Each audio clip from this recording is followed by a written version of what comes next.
यारा वे। एमन को अभी तक कुछ याद नहीं आ रहा और वो अपने घर अब वापस चली गई है और वो जाके अपने अब्बू से माफ़ी भी मांगेगी, लेकिन वो नहीं मानेंगे। तभी होगी हमारे हीरो की एंट्री, यानी राहिम की एंट्री, और वो कहेगा कि मुझ पे एतबार करें और एमन को मेरे साथ जाने दे। शहरोज भी लगता है कि अब कोई बड़ी गेम खेलेगा। जैसा कि हमने लास्ट एपिसोड में देखा कि महमूद साहब अब शहरोज को मिस करने लग गए हैं और वो चाहते हैं कि वो अब वापस आ जाए और शहरोज को मरी भेजने की एडवाइस करती हैं।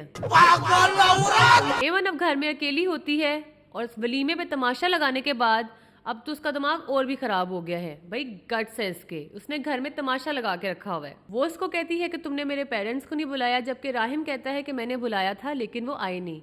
लगता है कि राहिम ने ना उनको व्हाट्सएप किया था और पर्सनली इनवाइट करना भूल गया।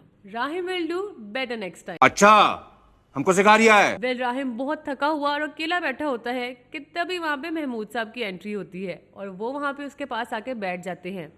वो उनको बताता है कि मैं थक चुका हूँ, जिस पे महमूद साहब उसे कहते हैं कि अब तुम दोनों को एक नॉर्मल लाइफ जीना शुरू करनी चाहिए। ही asks for a hug. It's a moment. बाजी, मुझे तो तुम्हारी समझ नहीं आती कि तुम आफिया मैडम से लेके दवाइयाँ खाई जा रही हो, जबकि तुम्हें पता है कि वो एक अच्छी औरत नहीं है। अब राहिम सुबह बीबी जान को कहता है कि बीवी की तरह रिएक्ट करें, जिस पे वो आगे से कहती है कौन सी बीवी, कहाँ की बीवी। अब बंदा क्या ही कहे एमन को। वो जो लाखों का जोड़ा पहना था, बाल सेट कर आई थे और डायमंड के सेट पहने थे, वो मजाक करने के लिए पहने थे। रथ चाहिए क्या औरत को? जिस बीवी के लिए तुम लाए थे उसको ही पूरी दुनिया के साथ इंट्रोड्यूस कराओ। एमन अब चीखने लग जाती है। अच्छा, फिर वो इसको कहानी सुनाता है। It's a story time. वो उसको बताता है कि जिसको वो विलन समझ रही है असल में वही हीरो है।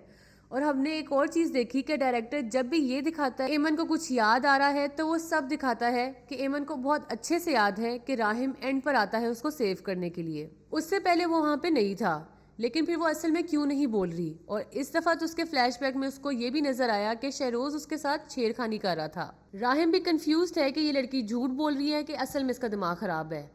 मेरी समझ में नहीं आता। और अब एमन को अपने घर जाना है और वो एक स्ट्रॉन्ग इंडिपेंडेंट वुमेन बन के कैब करवाती है। अब कैब तो उन्होंने बड़े शौके होके मंगवा ली थी, लेकिन अम्मा अब्बा के घर जा रही होती है कि रास्ते में गुम हो जाती हैं।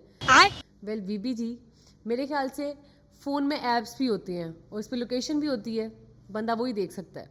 गार्ड्स राहिम को कॉल करके बता देते हैं कि एमन बीबी घर से निकल गई हैं और राहिम अब एमन की अम्मा को कॉल करके पूछता है कि एमन वहाँ पहुँची है कि नहीं। और अम्मा तो ये बात सुन के ऐसे लगता है कि अभी गिर जाएंगी। स्ट्रेस बहुत है ना, बेचारी भूल गई होगी। खैर किसी तरह करके वो अपने घर पहुंच जाती है और उसकी अम्मा उसको देख के बहुत खुश होती हैं। और अब्बा कहते हैं कि ये सब कुछ छोड़ आए। वेल अब शुरू होगा असली फैमिली ड्रामा, लेकिन एमन इस दफा लगता है कि अपने बाबुल की दुआएं लेके ही अपने ससुराल जाएगी। Well guys, it's a wrap for today. For more videos like this, like and subscribe our channel and don't forget to press the bell icon. Bye bye.